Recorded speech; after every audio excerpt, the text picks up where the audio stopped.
Hi, everybody. This is Marilyn. Do we have any audio on this? Yes. Oh, we do. Okay, thanks. This is Marilyn, and it's Welcome to My World at noon on the 11th of December. This is a Friday. Friday's the day we try to be extra careful with our trading so we don't give back what we already made this week, she says to herself. So, for those of you who have been paying attention to, I keep talking about the VIX. It's up well over 22. It's trading 22.41 right now. And what we have seen is these indices uniformly across the board drop. So this has been expected for some time because these indices are overbought, and we'll just have to see if this continues. The VIX continues to go up. It's an excellent indicator that the bears will be in control of the market.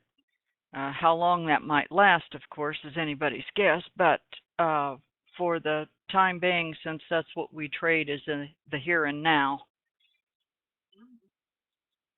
it does bear watching. So we've had Brent crude sell off quite a bit today, and it's down to, I think this is the lowest it's been in, I don't know, a long time. It hit a low at 37.87. This morning I wanted to caution you about, I keep harping on how valuable these silly little 30-minute candle charts are, because they are so valuable to give you a bigger picture of what's happening now. And this morning, somebody had watched gold go down, and they were looking to short it right into the low. And for those of you who have any interest in trading gold, I really recommend you keep a little tiny 30-minute candle chart stuck somewhere in the corner of gold so you can watch, because today is the perfect example. It sat there for almost 4 hours, refusing to break its low, which that gives you a clue that there is significant support at that level. And all of a sudden, one 30-minute candle, that thing shot up almost 20 points, not ticks, points. So there is a lot of value, I find, in paying attention to this.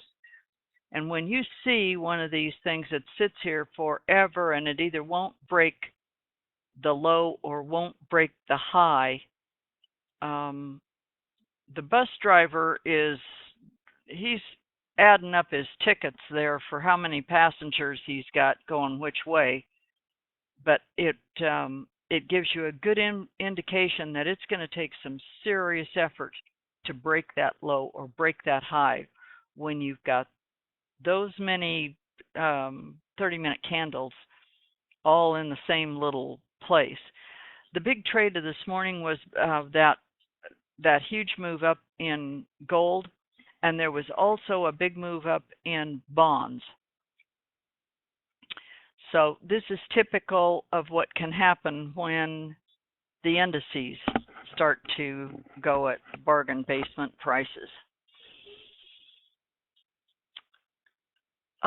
This afternoon we don't have any news, but next week probably need to get ready for a pretty big week next week. I'll go over this more at 2:30, but we're going to be rolling some contracts, and we've got triple witching next week, so there will be a lot of market activity. I would suggest that you spend any time you can over the weekend reviewing some of the videos and marking up charts, making absolutely certain you understand the rules of these trades, because we have lots of people that are just they have extremely good success, excuse me, with some of these breakout trades, the ones that John went over last week. So these are really worth learning. If you can sit there and make $100 and $100 and $100 and $100 over and over and over, it doesn't take very long for that to add up to, I don't know, a handful of $100. It's not rocket science, not brain surgery, but you do have to learn these rules. So I had one question in here. I went over this, I think, this morning on the VIX. You can get it, I understand, on NinjaTrader. I do not use it on NinjaTrader because my poor little NinjaTrader is overloaded as it is, because it's the only place you can get the apex indicators.